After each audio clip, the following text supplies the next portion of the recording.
There are three names that I'm watching week 3 of OTAs for the Pittsburgh Steelers. And as we close out organized team activities and head into minicamp, man, I expect big things, a lot of headlines, and definitely the busiest week this team has had since stepping back onto the field.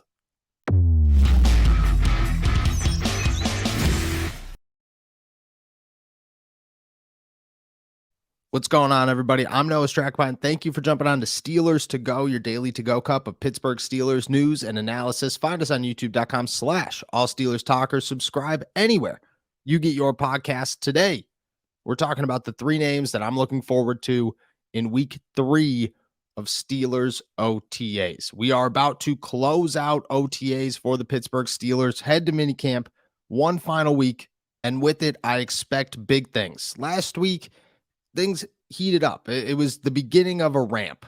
The Steelers started week 1 of OTAs and it was boring. There was nothing going on. All we were talking about was, everybody's getting acquainted with each other and the defense is starting to mold itself. Just step on the field and see Patrick Peterson here and Joey Porter Jr. learning. And Alex Highsmith talked about his contract. Kenny Pickett, first year as a starter. Mitch Trubisky's contract extension.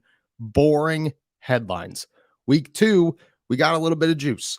Calvin Austin started showing out. Joey Porter Jr. took some first team reps. Patrick Peterson moved to the inside to play a little bit of slot. DeMonte KZ bragged along with Levi Wallace about how good Corey Trice Jr. was. It was a very exciting week for the Pittsburgh Steelers, especially a team that right now is simply just working in helmets and shorts. There's nothing going on. There's no contact. There's no offensive line competition. There's no tackling. It is 75%. Put your head down. Practice the fundamentals.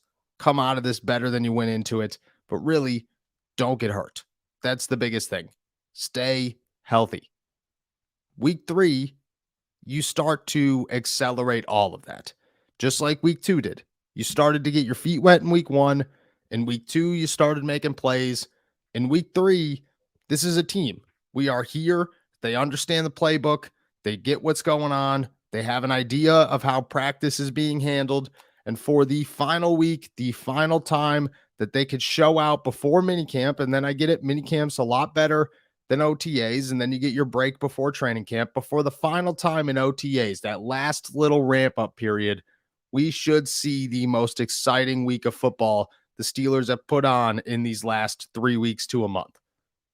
And with it, I expect 3 names to kind of pop. And I've been waiting on these 3 names for the last 3 weeks. I expect big things from them. And I believe this is the time where we look at it and go, okay, yep. And by the end of the week, I can predict now that we will have the headlines, much like we had last week with Corey Trice taking over the weekend and Calvin Austin showing off his speed and everybody talking about that. We will have headlines this week on these 3 players. The first one is Kenny Pickett. It's been an unexciting 2 weeks for Kenny Pickett. Not much going on. We only talked to him once. Nobody's really bragging about the second-year quarterback. There hasn't been that big headline of, Kenny looks ridiculous. This is it. All we've talked about is, did Kenny get bigger? Is he the next Ben Roethlisberger? Is he the Big Ben 2.0? That's all we talked about. And who cares?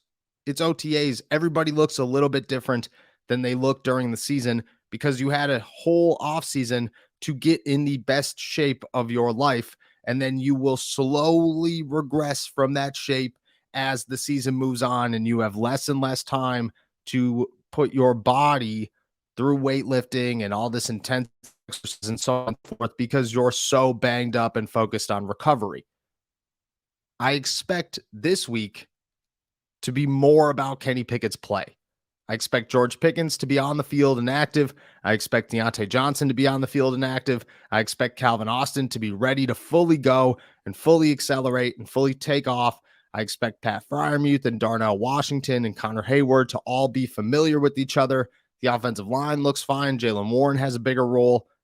This is the week for Kenny Pickett. It should be the first time that we walk away from this week and go, Kenny really put out.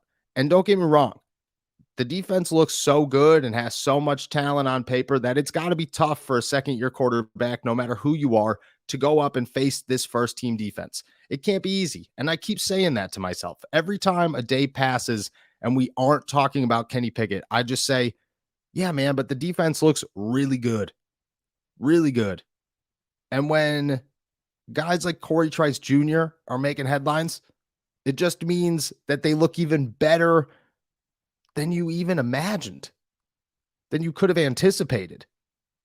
So it's got to be tough for any quarterback to go up against them and make plays and make those splash headlines. I get all that. I expect this week, at least one day, but I expect it the whole week, for Kenny to put himself on a map and for us to talk about him and say, yeah, Kenny looks good. Kenny's having a real good week. Kenny's really ramping things up. The offense, the passing game looks good. I expect all of that by the end of the week, and I expect all of his stars on the field as they prepare for minicamp. And I think this is the week that we get a little bit of attention to the Steelers' next franchise quarterback. Number 2 is Cole Holcomb. He hasn't really done much. He's been playing individuals, but he talked to us early in OTAs to say that this is going to be a slow ramp up, that they're being cautious with this foot. But by the end of last week, he was starting to move a little bit, starting to play in team. I talked to him a little bit, and, he's going to continue to slowly progress throughout this summer. This is the week that I think he gets on the field a little bit during teams, during 7-on-7, 11-on-11, maybe makes a play, maybe makes a couple of plays, but we get our first real taste of Cole Holcomb on the field. And I think Cole Holcomb's got a ton of potential. I think the Steelers look at this guy, and I've said this from the beginning, that they view him as the inside linebacker, the guy that they could build their room around, the guy that they've been looking for, a field general who could play both the run and the pass. That's who they want in Cole Holcomb. I would like to see that this week. I don't think he's going to do a ton. I don't think he's going to be just this superstar right out of the bat that is crazy, but I do think we will get a glimpse of, Cole Holcomb is very athletic. Cole Holcomb could make plays. Cole Holcomb could defend the pass. Cole Holcomb does have the instincts, or he looks very sharp out in the middle of the field there. He commands the defense very well. There will be some sort of headline that pops off of week 3 as long as Cole Holcomb continues to progress and see more time on the field, which I anticipate him doing. If he does, and if everything works out, this is the first time that we're going to see if he's really is that true number 1 that the Steelers want out of him. Do I think that we'll get a full look at it? No, I don't think that'll come until training camp. But I think that first glance will be very nice and highly anticipated. And at this point, something that there are not many questions left for the Steelers. That one's a big one. And it's time we get a good look. And number 3 is Joey Porter Jr. There have been some headlines about him, but really it's just about when he's playing. Oh, he's in the first team. Cool. That's really all we got. It's not about what he's doing. He's not making big plays, at least that we've been able to report.